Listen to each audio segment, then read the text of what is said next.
ভগবান মালিক, যদি পিছনে বর্ষা হয় তখন আলুটা খেতে যাবে, নতুন আলু চাষ করতে দেরি হবে, প্লাস আর্লি যে ক্রপটা হয় সেটা চাষ তো লোক সম্ভবত এবছর করবে না, তাহলে আলুটা খেতে যাবে।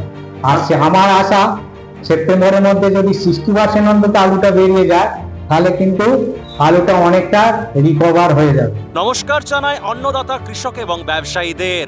বেঙ্গল পটেটো নিউজের পক্ষ থেকে আমি রামকমল চ্যাটার্জি আজ আলুর খবরাখবর নিতে এসেছি হুগলির তারকেশ্বরের সারদা আলু বীজ ভান্ডারের কর্ণধার প্রদ্যুৎ কুমার দাসের কাছে। তারকেশ্বরের আজকের আলুর দাম, বন্ডের দাম, আলু নিকাশি ও সার্বিক আলুর চিত্র ও বীজের খবরাখবর নিয়ে কি আপডেট দিলেন প্রদ্যুৎ কুমার দাস, এক্সক্লুসিভলি শুনে নিন। পুরো ভিডিওটি মন দিয়ে দেখে ভিডিওটিকে শেয়ার করুন ঝড়ের গতিতে। চ্যানেলটি প্রথম দেখে থাকলে সাবস্ক্রাইব করবেন, ফেসবুক পেজটি প্রথম দেখে থাকলে ফলো করবেন। প্রদ্যুৎ বাবু নমস্কার। নমস্কার।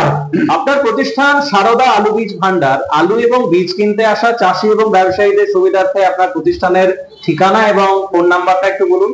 সারদা আলু বীজ ভান্ডার, তারকেশ্বর নতুন bus stand, Tarakeswar, Hooghly. Phone number 9434011411।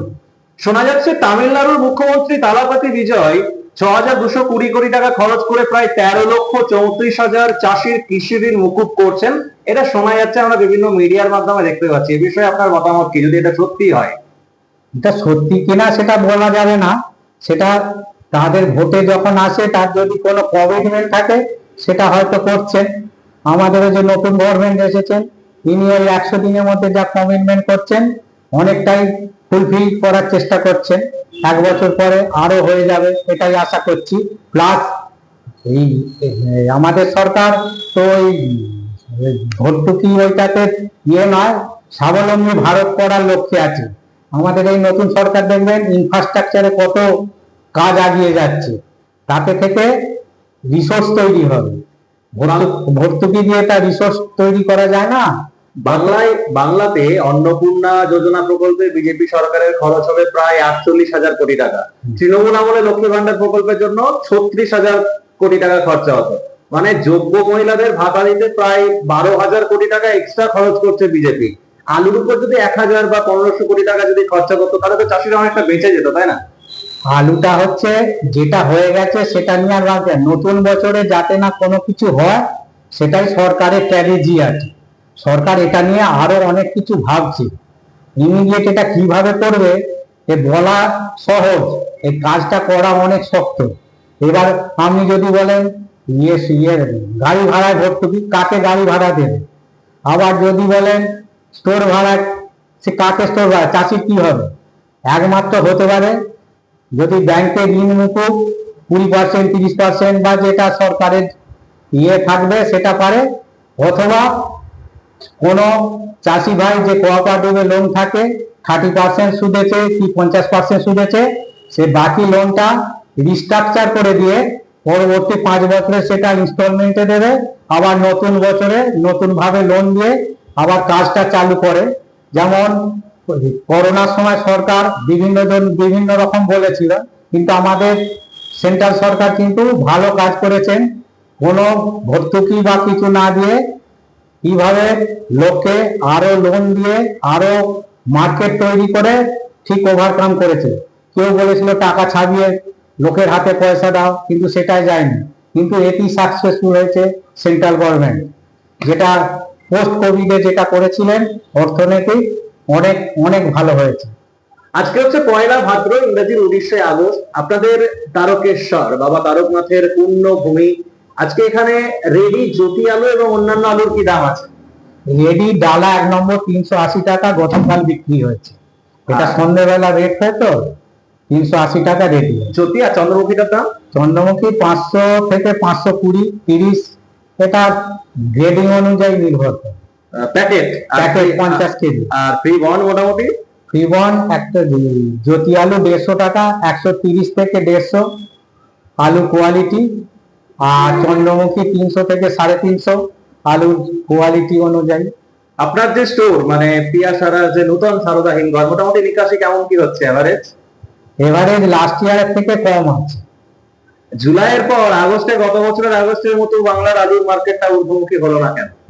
এবারে এক্সেসিভ আলু আছে ডিমান্ড কম থাকার জন্য, plus all India production favourable ওয়েদারের জন্য প্রোডাকশন বাম্পার হয়েছে, সেই জন্যই হয়েছে। এটা তো সব বছর হয় না, কোনো বছর আবার যখন প্রোডাকশন কম হয় সে বছর আবার দাম বেশি থাকে, এটাই হয়েছে যা হওয়া। মার্কেটে চাহিদা ও যোগান অনুযায়ী কি আলু কেনা বেচাটা হচ্ছে বর্তমানে? হ্যাঁ, তাহলে চলবে কি করে? মানে ধরুন প্রত্যেকদিন যে আলুটা নামছে বিভিন্ন সব জায়গাতে, মানে সব ঠিকঠাক বেচাকেনা হয়ে যাচ্ছে? সেটা হয়ে যাচ্ছে। তাহলে চাহিদা আছে, খুব যে বাজে ডিমান্ড সেটা না না, আলুটা বাজে এবার বেশি- সংখ্যা 2 কোটি, প্রায় 2 কোটি প্যাকেট লাস্ট ইয়ারের থেকে বেশি লোড হয়েছে। হ্যাঁ, এবার সেইটাকে ওভারকাম করতেই দেরি হচ্ছে, কিন্তু তাহলে দামটা যেটা কম আছে হ্যাঁ। এতে কিন্তু আলুটা বেরিয়ে যাচ্ছে। আমরা ভাবছি এখানে দাম, যদি এখানে দাম কম থাকতো তাহলে তো বাইরে আলুটা আরো বেশি যেত। এবার আরো একটা ভয় আছে, ইউপির দামটা এখন ঠিক আছে, ইউপির দাম কোনো কারণে কমে গেলে তখন কিন্তু এই দামটা তখন থাকবে বলে মনে হয় না। তখন আসাম, বিহার, ঝাড়খণ্ডে ইউপির আলু ঢুকে যাবে, তখন কিন্তু দামটা এফেক্ট আসতে পারে। অতএব আলু যা আছে কিন্তু কন্টিনিউয়াস পদ্ধতিতে বেঁচে যেতে হবে। এবার ভগবান মালিক, যদি পিছনে বর্ষা হয় তখন আলুটা খেতে যাবে, নতুন আলু চাষ করতে দেরি হবে, প্লাস আর্লি যে ক্রপটা হয় সেটা চাষ তো লোক সম্ভবত এবছর করবে না, তাহলে আলুটা খেতে যাবে। আর আমার আশা সেপ্টেম্বরের মধ্যে যদি 60% অন্তত আলুটা বেরিয়ে যায় তাহলে কিন্তু আলুটা অনেকটা রিকভার হয়ে যাবে। শুধু আগস্টে কতটা বেরোবে বলে মনে হচ্ছে পশ্চিমবাংলায়? শুধু আগস্টে? আগস্ট এবার ধরুন লাস্ট ইয়ার তো প্রায় 27% বেরিয়েছিল লাস্ট মান্থ লাস্ট মান্থে, হ্যাঁ। জুলাইয়ে, কিন্তু এটা 14-15% বাড়বে, এটা 41 থেকে 42 হতে পারে। মানে সেপ্টেম্বরের মধ্যে 60% হওয়াটা একটু চাপ থাকে একটু নাকি? চাপ থাকবে, তবু 57-58 গেলেও খারাপ হবে না। কিন্তু যদি তুলনামূলক আমি গোটা ভারতবর্ষের চিত্রটা দেখতে যাই, তুলনামূলক কিন্তু বাংলাতে কিন্তু মনে হয় নিকাশিটা ভালো, বাংলায় উত্তরপ্রদেশের তুলনায়। থেকে অনেক ভালো। উত্তরপ্রদেশের তুলনায় অনেকটা ভালো হ্যাঁ, নিকাশ হচ্ছে। উত্তরপ্রদেশ কখন হরকে দেবে সেটা সবাইকে ভাবতে হবে। উত্তরপ্রদেশ যদি হরকে দেয় তখন কিন্তু আর কারো ক্ষমতা নেই। এবার অতিরিক্ত বর্ষা হলে কিন্তু এমনি গতকাল থেকে কিন্তু উত্তর পশ্চিম ভারতে কিন্তু ঘন্টা বেড়ে গেছে মৌসুমী বায়ু ফিরে যাওয়া। আমাদের যদিও গাঙ্গেয় পশ্চিমবঙ্গ বা বঙ্গোপসাগর উপকূলে আছি, কিন্তু এখানে অনেকগুলো নিম্নচাপ হয় তো আপ টু অক্টোবর পর্যন্ত, ওই জন্য আমাদের এখানে 15 অক্টোবর পর্যন্ত মৌসুমী বায়ুর প্রভাব থাকে কিছু কিছু। এবছর আশা করা যায় আগে হয়েছে অক্টোবরে ফার্স্ট উইক পর্যন্ত থাকতে পারে বা এন্ড অফ সেপ্টেম্বর থাকতে পারে, এটা বোঝা যাচ্ছে। এবার যদি অল ইন্ডিয়া থেকে এটা চালু হয়ে যায় সেখানে পশ্চিমবাংলা বাদ যাবে না কো, কিন্তু যদি নিম্নচাপ ওঠে সেখানে জলটা হবে অক্টোবর পর্যন্ত বা অক্টোবরের পরেও হয়, সেটা অন্য বিগত পিছনের বছরে যেরকম হয় হতে পারে। শ্রাবণ মাস তো শেষ, আজকে ভাদ্র মাসের 1 তারিখ, তাহলে কি আপনাদের তারকেশ্বরের শ্রাবণী মেলাও কি শেষ? শ্রাবণী মেলা শেষ, কিন্তু এখন তারকেশ্বর এমন হয়ে গেছে সারা বছরই জল আনছে, বিশেষ করে সোমবারটা। তাই? সোমবারটা কাতারে কাতারে লোক কিন্তু আসছে। আর একটা আছে অকেশন রাখির দিনও একটু ভিড় হবে। রাজ্যে পালা বদলের পর তারকেশ্বরের শ্রাবণী মেলা তো এখন মানে বিশাল হ্যাঁ, জাঁকজমক, রমরমা। জাতীয় মেলা, হ্যাঁ। জাতীয় মেলা হয়ে গেছে। হ্যাঁ, তো আলু কি বেশি লাগলো শ্রাবণী মেলায় এবারে?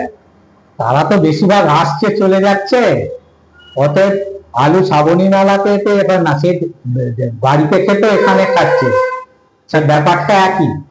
আচ্ছা, ধরুন সরকারের তরফ থেকে আলু নিয়ে কোন সিদ্ধান্তটা নিলে আপনার মনে হচ্ছে যে ভালো হবে? ধরুন আপনাকে একটা ক্ষমতা দেওয়া হলো, আপনি ধরুন সরকারের একজন ব্যক্তিত্ব, আপনি পুরো জিনিসটা জানেন, আপনি কোন জিনিসটাকে করবেন? সরকারের তো অনেক অর্থনৈতিক উপদেষ্টা আছে, তাদের কাছে তো আমরা নেই। আমার কাছে যদি সাজেশন হিসাবে চাই, হ্যাঁ, কোভিড কালে যেভাবে ওভারকাম করেছিলেন সেইভাবে ওভারকাম যদি করেন, 30% বা 50% লোনটা শোধ হয়ে যাওয়ার পর সেইটা যদি বাকি লোনটা 5 বছরে রিস্ট্রাকচার করে 5 বছর ইনস্টলমেন্টে দেবে, আবার কারেন্ট ইয়ারের লোনটা নতুন করে দিয়ে তাড়াতাড়ি দিতে হবে, পরে দেবো বললে হবে না, তাহলে চাষ পিছিয়ে যাবে, চাষিরা হতাশা হয়ে যাবে। মানে লোনের ক্ষেত্রে, হ্যাঁ। চাষিদেরকে লোনের ক্ষেত্রে। হ্যাঁ, লোনের ক্ষেত্রে এতে আচ্ছা। এতে সরকারেরও কিছু এমন কিছু সাবসিডি যাবে না, ভর্তুকি যাবে না, প্লাস এই আলুটা কিভাবে বাইরে তাড়াতাড়ি যায়। আর এই আলুটা সম্বন্ধে একটা বলো, মার্কেটিং এর অভাব আছে। মার্কেটিংটা করার জন্য কেউ কিন্তু ভাবছে না, সবকিছু সরকারের উপর দায় চাপাচ্ছে। আমি ব্যবসা করি বেসরকারি সংস্থা, এই যে পাঞ্জাব ব্যবসা করছে, আইটিসি বীজ কারবার করছে, এই মহিন্দ্রা করছে, তারা মার্কেটিং করছে। আমাদের মার্কেটিং করার অভাব আছে। চাষি ভাই আলু দিয়ে দিল, স্টোর থেকে তারা রেডি করলো, কলকাতা বা বিহার, ঝাড়খণ্ড, আসাম পাঠিয়ে দিল। এটাতে আর কি হলো, 1 কিলো করে প্যাকিং করো, প্যাকিং করে যেমন প্রত্যেক দোকানে, মুদিখানার দোকানে, স্টেশনারি দোকানেও বিক্রি হবে, যেমন জল বিক্রি হচ্ছে, এরকম প্যাকিং 1 কিলো করে প্যাকিং করো, করে বিক্রি করো। তাহলে দেখবেন আলুটা, এই যে আপনারা দোষ আছে, আপনারা শুধু এখানে আসছেন যে 24 সালে আমাদের এই দুর্বিষহ হওয়ার একটা মূল কারণ ওই গড়িয়াহাট বাজার আর হচ্ছে বালিগঞ্জ বাজার। এইখানে দামটা সর্বোচ্চ 45 টাকা তুলে দেওয়ার ফলে প্রত্যেকে রে রে করে উঠেছে। অল বেঙ্গলে কত রেট, বা যেখানে থেকে আলুটা রেডি হয়ে বিক্রি হয়ে যাচ্ছে সেখানে রেটটা কি দামে যাচ্ছে সেটা কিন্তু কেউ দেখলো না। ওই দুটো মার্কেটের উপর ফলো করে একবারে কৃষকের উপর চাপ এসে গেল। আপনারা সব সময় এই গড়িয়াহাট মার্কেট আর যাদবপুর মার্কেটে যাবেন, কত করে আপনারা আলু তারকেশ্বর বা জামালপুর, চাপাডাঙ্গা বা বিভিন্ন জায়গা থেকে আলু, আপনারা সিঙ্গুর বিভিন্ন জায়গা থেকে আলু, রেডি আলু কিনে আনছেন, এনে এখানে কত করে আপনি বিক্রি করছেন। তাহলে লাভের গুড় কে খাচ্ছে ওইখানে আপনারা যান, তখনই বুঝতে পারবেন দুধ কা দুধ, পানি কা পানি। আচ্ছা, একদিকে আপনি হচ্ছেন আলু ব্যবসায়ী, আবার বীজেরও বিশাল আপনার বিজনেস রয়েছে। তো এই বছরের জন্য কি চাষিদেরকে যে জলদি আলু মানে পোকরার যে আলুটা, ওই চাষটা থেকে কি তাহলে বিরত থাকতে বলবেন? প্রত্যেক চাষির একটা বিভিন্ন জমির ক্লাসিফিকেশন আছে। সে কি করবে, প্রথমে সেটা কপি বসাবে, কি পরবর্তী বাদাম বসাবে, বা পিছনে যে কিছু চাষ করবে, এই আলুটা বসিয়ে সেটা খুলে আবার উচ্চ বসাবে বা কুমড়ো বসাবে। পরবর্তী চাষের জন্য সে কিন্তু ওই কিছু আলু কিছু জমি চাষ হবে, সেখানে 5% হতে পারে, 2% হতে পারে। আর যদি স্টোরের আলু পিছনের দিকে দাম থাকে তখন কিন্তু পার্সেন্টেজটা বেড়ে যায়। কিন্তু যেহেতু এবছর স্টোর আলু আশা করছি জানুয়ারি মাস চলে যেতে পারে, অতএব সেই জন্য আর্লি চাষটা অটোমেটিক চাষি ভাইরা কম করবে বা করতেই চাইবে, ইন্টারেস্ট থাকবে না, এটা আমার ধারণা। আপনি ব্যক্তিগতভাবে এবছরের জন্য পাঞ্জাবে বীজ বুকিং করেছেন? সেটা ব্যবসা সিক্রেট ব্যাপার, সবটা তো বলা যাবে না। আচ্ছা, কোন কোন কোম্পানির বা কি কি প্রজাতির বীজ রাখছেন? ও যেমন ভাটি চন্দ্রমুখী তো স্পেশাল। আপনার যদি চন্দ্রমুখী আলু, আগে চাষি ভাইদের 1 নম্বর চন্দ্রমুখীটা আলু চাই, যেমন টেকনিকো কোম্পানির আইটিসি হেমালিনী, মহেন্দ্র কোম্পানির হচ্ছে কলম্বা, প্লাস এস কোম্পানির জ্যোতি ভালো, আর ভাটিরও কলম্বা ভালো। আরো বিভিন্ন কোম্পানির আছে, বিভিন্ন কোম্পানি, কাপুর আছে, জিএস সাঙ্গা আছে, বিভিন্ন কোম্পানি, প্লাস আরো বুলা টুলা সবাই অনেক কোম্পানিরই আছে। কিন্তু আবহাওয়ার উপরে নির্ভর, আবহাওয়া যদি ভালো থাকে, যেমন 2025 সাল ফেভারেবল ওয়েদারের জন্য কোনো কোম্পানির আলু কিন্তু ক্লেম নেই। এবার যেটা আছে সেটা বিচ্ছিন্ন, কিন্তু আবহাওয়া খারাপ হলে তখন কিন্তু এই আলু কোম্পানি খারাপ, যে আলু বিক্রি করেছে সে খারাপ, এইটা বিভিন্ন রকম বাহানা আছে। কিন্তু আবহাওয়াই হচ্ছে আসল মূল। ভৌগোলিক যে একটা দরকার, আবহাওয়া দরকার, যে জল কতটা লাগবে, ঠান্ডা কতটা লাগবে, তার থেকে কম বেশি হলেই আলুর প্রোডাকশন কিন্তু কম হবে, তখন বীজটা সেখানে, সেই ক্ষেত্রে কিন্তু ভালো কোম্পানির বীজটা নিলে তাদের বিপর্যয়ের পরিমাণটা কম হয়।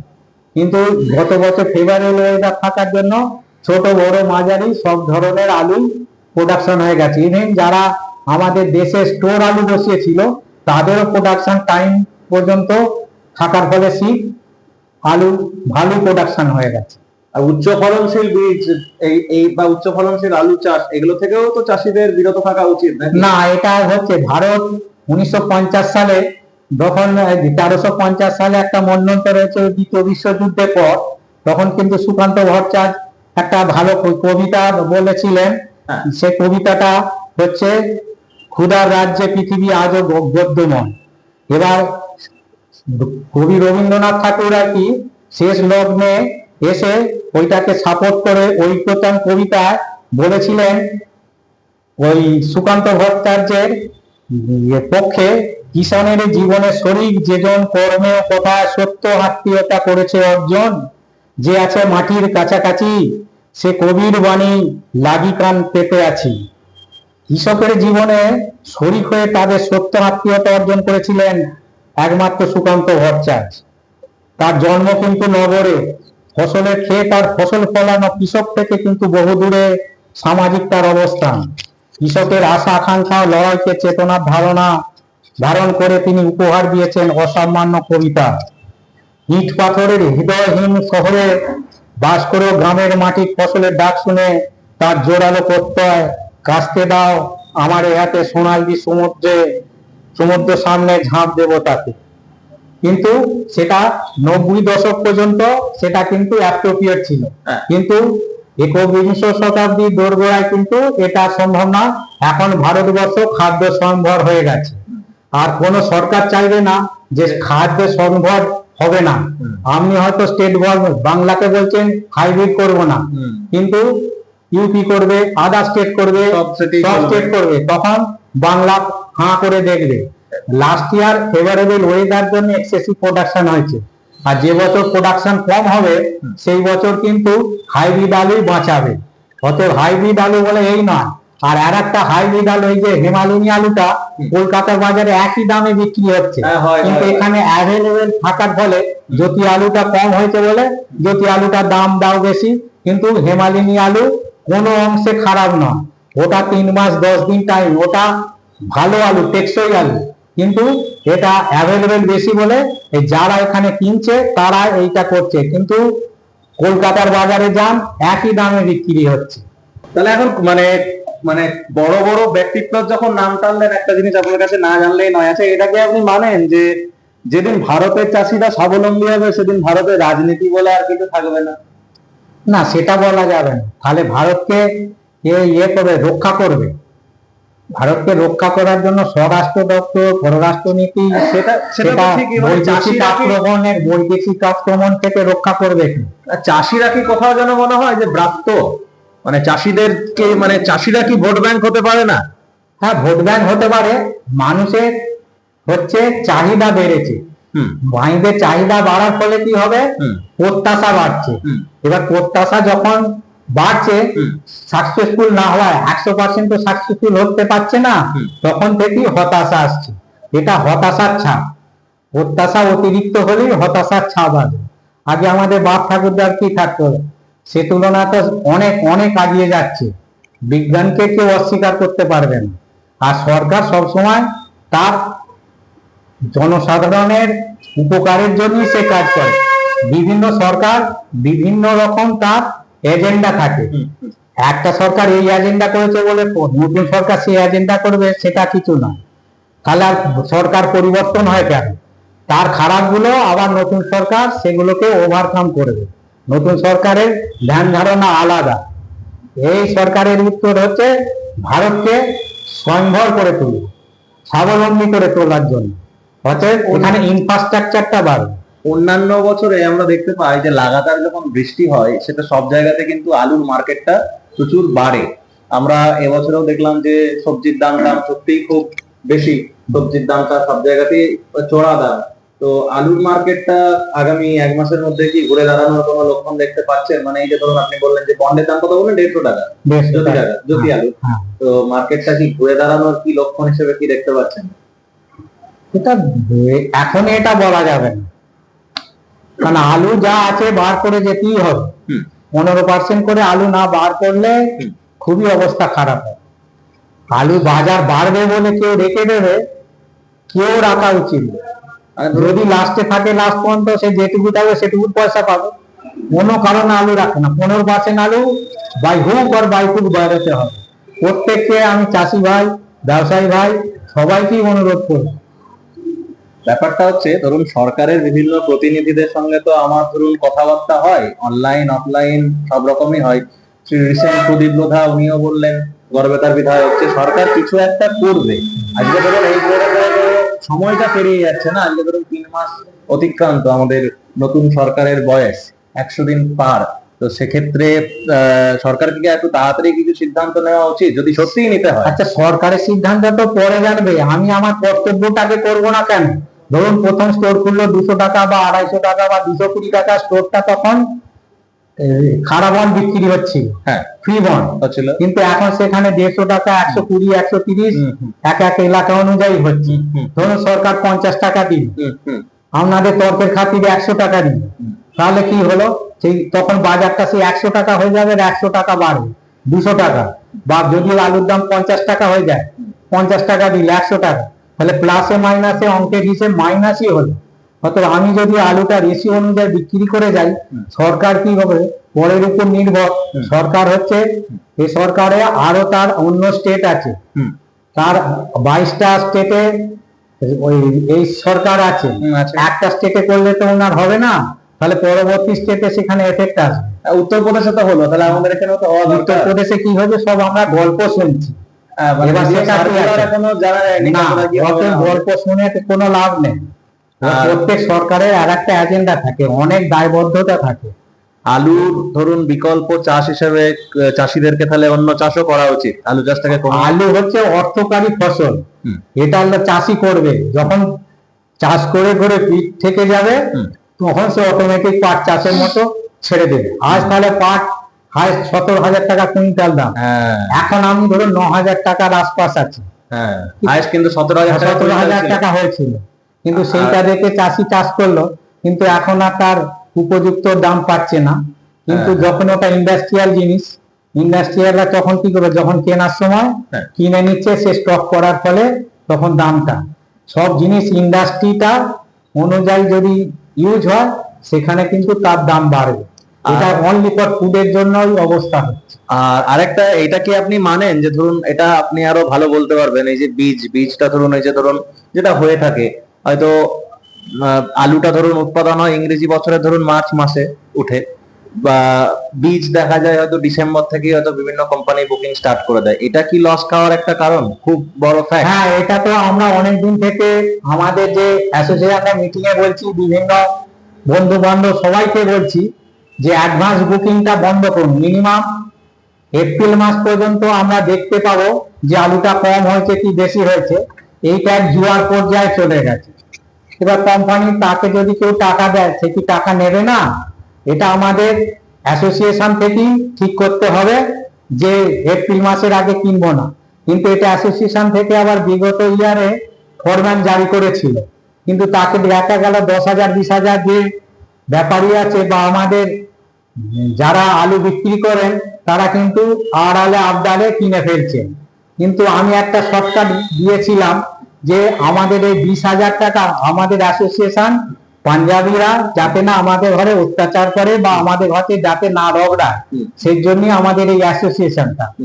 আমরা যদি 2-4টে যে কোম্পানিগুলো অ্যাডভান্স আলু আগে বিক্রি করছে, সেই কোম্পানিগুলোকে যদি আমরা যতদিন না ব্যান করবো, যে আগে বছর থেকে আপনাদের বলা হলো এপ্রিল মাস বা জুন মাসের আগে আলু বিক্রিটা আপনি করলে, তাহলে আপনাদের কিন্তু আমরা ব্যান করব, তাতে সহজ হবে।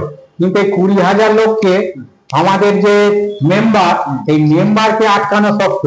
আর আমাদের অ্যাসোসিয়েশন হয়েছে পাঞ্জাবিদের সঙ্গে তাদের অনৈতিক কার্যকলাপ রোখার জন্য অ্যাসোসিয়েশন। আর আমাদের অ্যাসোসিয়েশন যদি তৈরি হয় আমাদের মেম্বারদের ক্ষতি করার, তাহলে সেই অ্যাসোসিয়েশনটা আরো ভেবে দেখা উচিত। বর্তমানে অ্যাসোসিয়েশনের নতুন আবার কর্মকর্তা এসেছেন, এনারা আরো ভালোভাবে বুঝবেন, বুঝে এটা সঠিক পদক্ষেপ নেবেন বলে এটা আমার মনে হয়।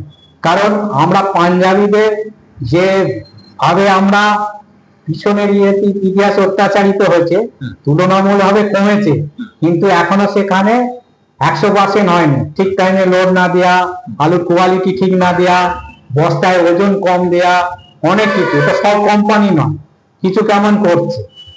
প্লাস আলুটা এখানে আগে 100 জন বা 200 জন বা 1000 জন বা 2000 জন আলু বীজ ব্যবসা করতো।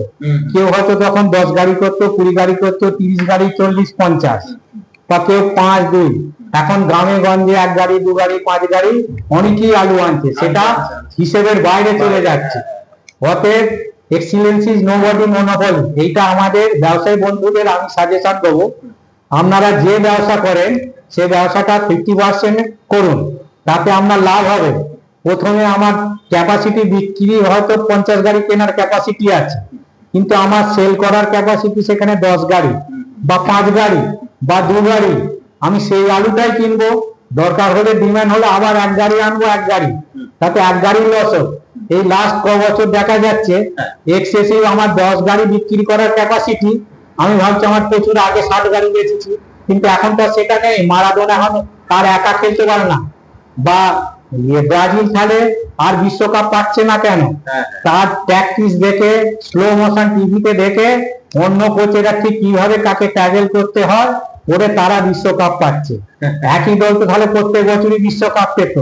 এইটা নিয়ে আমরা খেলা দেখি, এটা থেকে আমাদেরও জ্ঞান অর্জন করা উচিত, কিন্তু সেটা কে ভাববে যে আমরা বেশি ব্যবসা করব, বেশি হবে, কিন্তু প্লাসে মাইনাসে 10 গাড়ি লাভ হলো আর 20 গাড়ি মাইনাস হয়ে গেল।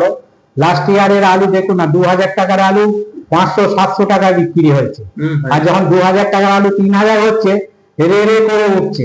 কিন্তু এটা আলুটা এমনই একটা জিনিস, আনঅ্যাকাউন্টিং 1-2 গাড়ি লাভ বেশি হতে পারে আর হ্যাভক লস হতে পারে গাড়ি গাড়ি, এইটা কিন্তু তখন কেউ বলছে না। তো আলুটা কম আনতে হবে।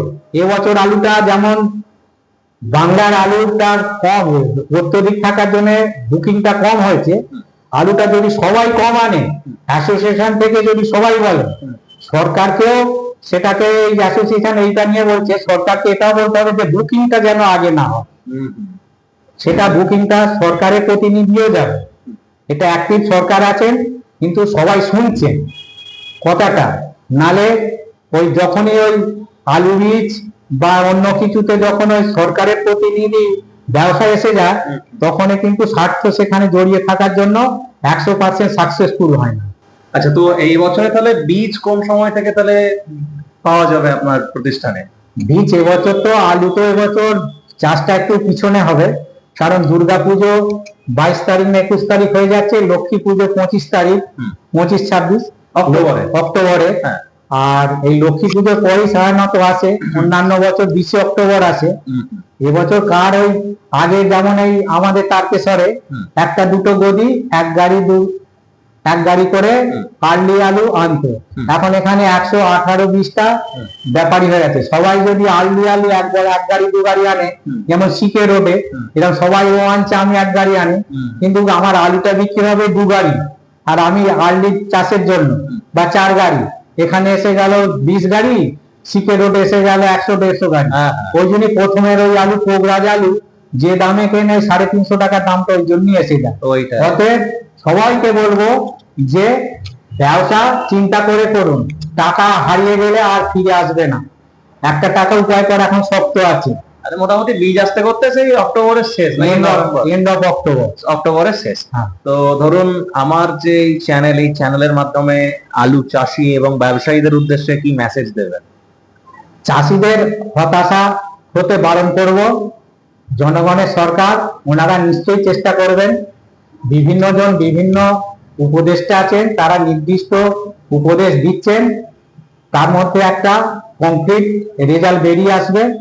পরবর্তী চাষটা কি হবে সেইটা নিয়ে চিন্তা করুন, কারণ দেখবেন যে গাড়ি ট্রেনে যে গাড়ি লেট করে সেই গাড়িটাই লেট করায়, কিন্তু সেটাকে দাঁড় করিয়ে যেটা আসছে সেটাকে দাঁড় করিয়ে এটাকে ছাড়ে না। কারণ একটা লেট হয়, একটাই লেট হোক, কিন্তু বাকি গাড়িগুলোকে সঠিক টাইমে ছেড়ে দেয়। অত পরবর্তী যে সিজনটা আসছে সেইটা নিয়ে ভাবতে হবে, এটাকে নিয়ে ভাবতে হবে না পাস্ট ইজ পাস্ট, এটা লস্ট বলতে নেই। খারাপ কথা হলো বলছি, এটা 15% করে আলু বিক্রি করে বেরিয়ে যান, তারপর যেটুকু লাস্টে থাকবে দাম পেলে পাবেন, নালে প্লাস মাইনাসে মাইনাস হবে কি প্লাস হবে তখন সময় বলবে। আচ্ছা, আপনার প্রতিষ্ঠানের নাম, ফোন নাম্বার, ঠিকানা আরেকবার যদি আমার যে বেঙ্গল পটেটো নিউজের দর্শকরা দেখছেন তাদের উদ্দেশ্যে আরেকবার একটু বলে দিন। সারদা আলু বীজ ভান্ডার, তারকেশ্বর নতুন bus stand, Tarakeswar, Hooghly. Adbhut Kumar Das, proprietor. Phone number 9434 011 411। Thank you sir, অসংখ্য ধন্যবাদ। হ্যাঁ, আমার চ্যানেলের নমস্কার। পক্ষ থেকে। তোমার এই নতুন চ্যানেল বেঙ্গল পটেটো নিউজকেও ধন্যবাদ। তুমি উত্তরোত্তর শ্রীবৃদ্ধি করো, এটা বাবা তারনাথের কাছে প্রার্থনা করছি। তোমার উন্নতি হোক, কারণ তুমি কাজের ছেলে, কাজ করো। এই বলে তোমার ধন্যবাদ জানিয়ে শেষ করছি।